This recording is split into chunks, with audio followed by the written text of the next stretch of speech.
Because things that I don't speak on and things that I won't speak on have happened since, right? That was horrible. It was horrible. It was trash. It wasn't great. Yeah, it wasn't good. You ever stop and really think about what actually went down with Lil Wayne's career? One moment, he was unstoppable, dropping hit after hit, building Young Money like an empire, putting Drake and Nicki Minaj on top of the world. He was running the entire rap game, untouchable, unstoppable.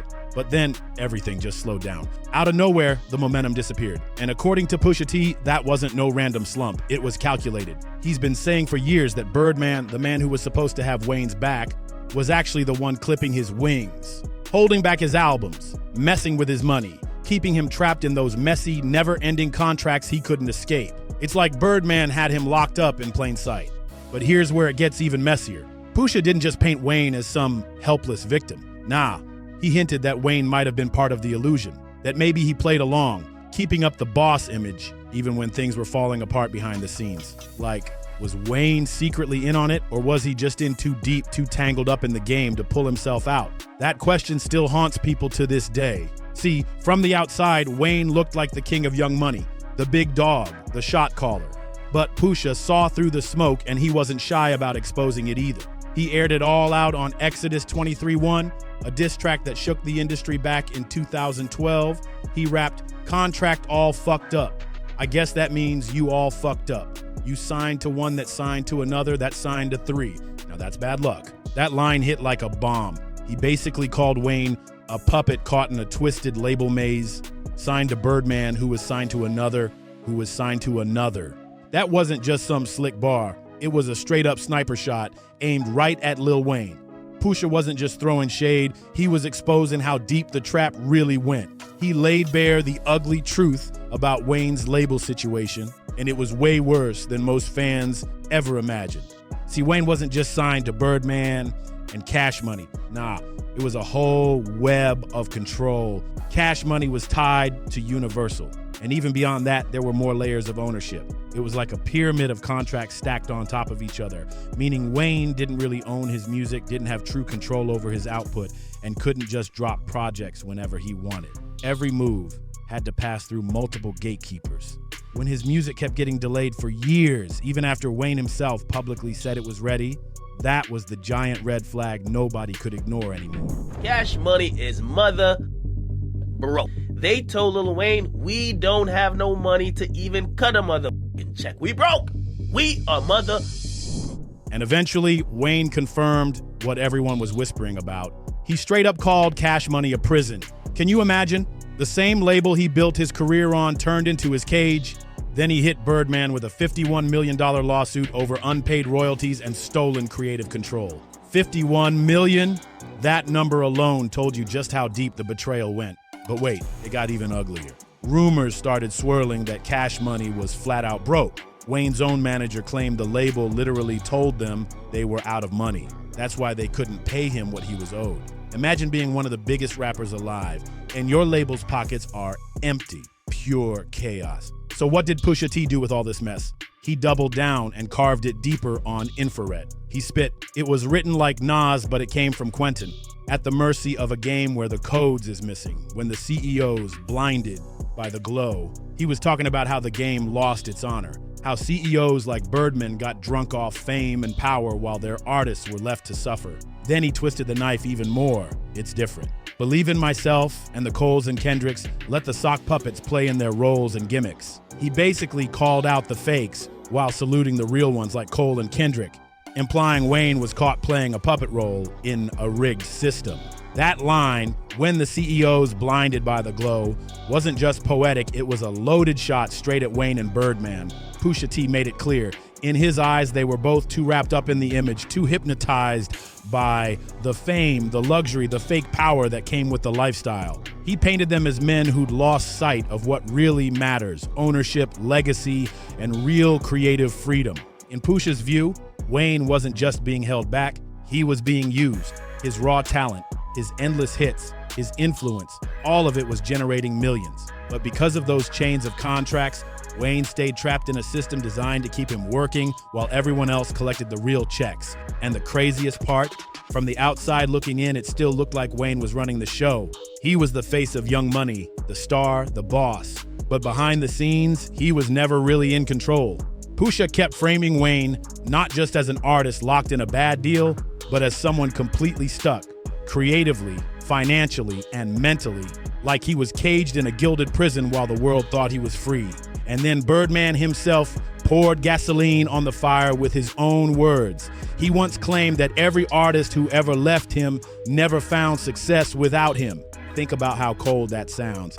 It's like Birdman was saying, "You can't win without me. I own your future." Was that Birdman's way of sending a warning, like a quiet threat hidden in plain sight? Was he low-key telling Wayne, if you ever try to leave, don't expect to make it on your own. You need me? And every left me was never successful without me. From Pusha T's perspective, this wasn't just some messy business fallout. Nah, it looked more like a slow, calculated takedown of Wayne's career, wrapped up nice and neat to look like loyalty, family, and partnership. And that's where the real uncomfortable question creeps in. Was Wayne truly clueless about how bad it was? Or did he knowingly help keep the illusion alive? Because here's the chilling thought. If Wayne knew he was living in a burning house, why did he keep dancing in the flames? Why didn't he sound the alarm sooner? Why keep smiling in interviews, calling Birdman pops, showing love like nothing was wrong, even when his albums were stuck in label limbo? Why keep doing shows like everything was picture perfect? Was it fear? Was it loyalty? Or was the image just too valuable to let go of? And don't forget that tweet Pusha T once highlighted, the one where Wayne basically admitted he was okay with how Birdman treated him all those years. That's the part Pusha really wanted people to think about. Maybe Wayne wasn't totally clueless. Maybe he saw the cracks. Maybe he felt the betrayal creeping in. But instead of blowing it all up, he played along because the Young Money empire image was too big, too shiny, too profitable to destroy. The chains, the private jets, the flashy Young Money lifestyle, it was all part of the brand, the perfect illusion. And stepping away from that would have meant blowing up the entire show, destroying the empire that everyone thought was untouchable. Pusha never straight up called Wayne a fraud, but he's been dropping these subtle cutting shots that make you stop and wonder. He keeps hinting at something darker, like maybe the people we thought were living their truth were actually stuck in a carefully crafted lie. Wayne was the face of Young Money, no question. But was he really living that boss life? Or was he just the poster boy, propped up while someone else, like Birdman, was pulling every string behind the scenes? That's the real question. That makes people uncomfortable. And this isn't about straight up hating on Wayne.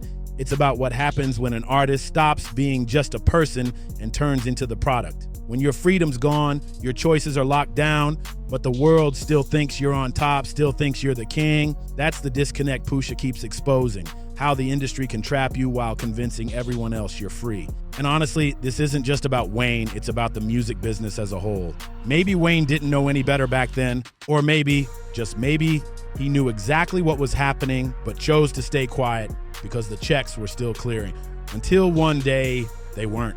And when the shine faded, when the money drama spilled out into the public, it got harder and harder to keep up the act. Shots were fired at the tour bus of Grammy-winning rapper Lil Wayne on the 26th of April. Footage from the NBC affiliate in Atlanta, Georgia, showed several bullet holes in the side of the bus, but no injuries were reported. The contract drama was already explosive. Wayne was out in the open, publicly battling Birdman over unpaid royalties, fighting for ownership of his music, and calling out the endless delays that kept his tracks locked away for years. But then, things took a dark and violent turn. After a show in Atlanta, Wayne's tour bus was sprayed with bullets multiple times. The shooter, Jimmy Winfrey, better known as Pee Wee Roscoe, a man with direct ties to Young Thug, and here's where it got even crazier. Investigators later discovered that right after the shooting, Winfrey called Birdman. That detail sent shockwaves through the industry. Not long after, prosecutors dropped a bombshell indictment naming both Birdman and Young Thug as part of a bigger conspiracy tied to the attack. And even though Birdman was never formally charged, the connection raised serious questions. Like, how deep did this go? How far was Birdman willing to take things to keep control? By that time, Wayne had already started distancing himself from Birdman, finally speaking out about the money, the rights, and his push for independence. What was once hyped up as a father-son bond between them was crumbling fast and ugly. For Pusha T, This whole moment reinforced his bigger message. He's been calling out the so-called fake loyalty that these labels love to parade around, especially the ones that act like they're family. From his perspective, once Wayne stopped serving the brand, once he stopped being the golden goose for cash money, Birdman turned on him. Even insiders admitted that prosecutors were digging deeper, looking into Birdman and Young Thug's alleged gang affiliations. And get this, Young Thug's halftime video was even flagged as potential evidence. This wasn't just rap beef or industry tension.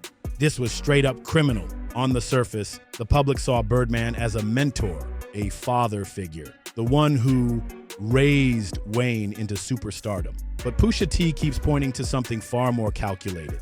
He suggests their entire bond might never have been about guidance at all. It was about control, total control over Wayne's music, his moves, even his future. And when Wayne finally pushed back, the response was quick, cold, and dangerous. That's why Pusha's message hits so much harder in this context. It's no longer just about shady contracts or delayed albums. No, this was betrayal at the highest level, where loyalty is only valuable as long as it keeps the machine making money. The shooting changed everything. It added a chilling new dimension to Pusha's long-running criticism of the industry. Because if Wayne stayed loyal to Birdman even after his tour bus was sprayed with bullets, what does that say about the bond they had? Was it ever real? Or was it just a facade to keep the empire looking strong from the outside? Pusha has always argued that a lot of these so-called bosses aren't really in control. They're just playing roles in a bigger system.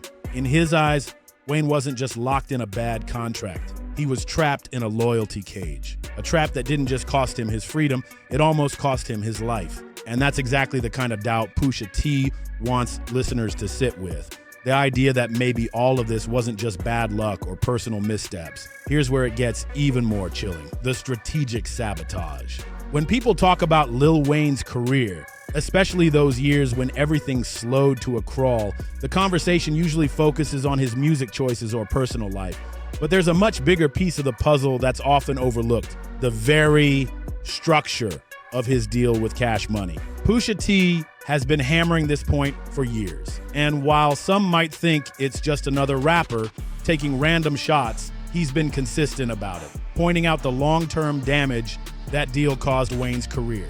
To really understand where he's coming from, you gotta rewind all the way to the beginning. Years ago, Wayne signed a recording agreement that basically handed Birdman and Cash Money an insane amount of control.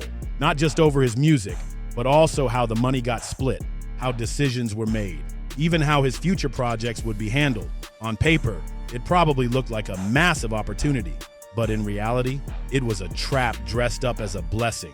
The deal boxed Wayne in.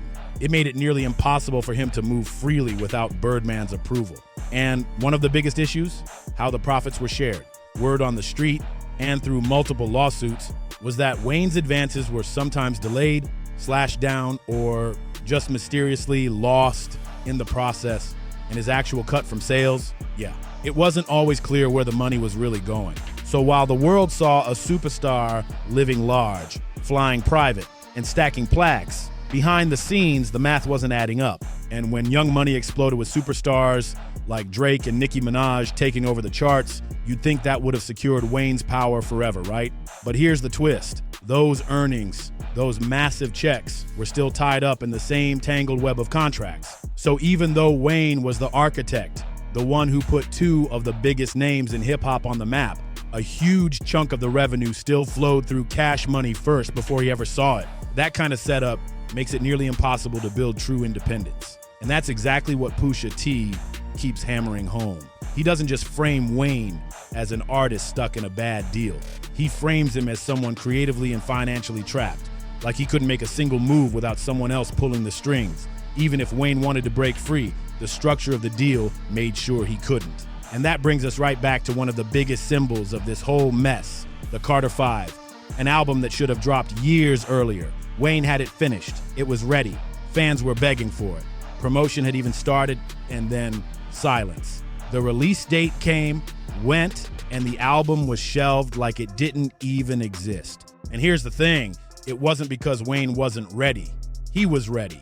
He even said it himself. Pusha echoed the same thought. Birdman simply refused to release it. It was being held hostage. From a business standpoint, this looked like pure leverage, a way to keep Wayne close, to pressure him into renegotiating on Birdman's terms. But from a creative standpoint, it was devastating. Wayne wasn't dropping new music. He wasn't touring with fresh material, and slowly, painfully, his presence in the industry began to fade. Wayne hinted at feeling like a prisoner, straight up calling himself a prisoner in his own label. But then there were these strange moments when his team would insist that everything was fine, that he was still loyal to Cash Money, that nothing was wrong. It was like living in two realities, publicly holding the image together while privately falling apart. That whole contract mess raises the biggest question of all. Was Wayne really trying to escape, or was he keeping the peace because it helped protect the image? From Pusha T's point of view, this wasn't just bad management or sloppy business. No, it felt more like a carefully designed setup, one that Wayne on some level might have accepted or at least tolerated. And that's where the real tension lies. Think about it. If you've spent years calling yourself the best rapper alive, building a legacy, signing some of the biggest artists in the game, and still standing next to the same label that's holding you back, even after all the lawsuits, the delays, the drama, people are definitely going to start asking questions. Pusha's criticism hints at something deeper than Wayne just being a helpless victim. It suggests that maybe Wayne played into the illusion too, that while he talked about feeling stuck, he still showed loyalty to a system that clearly wasn't working for him anymore. Why? Maybe because it gave him status. Maybe because truly breaking away would have meant exposing the cracks in the empire he helped build. So when Pusha T takes these shots, maybe he's not just calling out Birdman. Maybe he's calling out Wayne's entire image. Maybe he's saying that Wayne wasn't the boss the public believed he was. Maybe not a total fraud, but definitely not as free and powerful as the world thought. So what do you think? Was Wayne a victim of the system, or did he choose to protect the illusion even when it was costing him everything? Drop your take in the comments. And if you're into these kinds of deep dives into the real stories behind the industry, hit like, share this with someone who needs to hear it, and don't forget to subscribe and tap that notification bell because you don't want to miss what's coming next. We're pulling back the curtain on what's really going down in our hood next.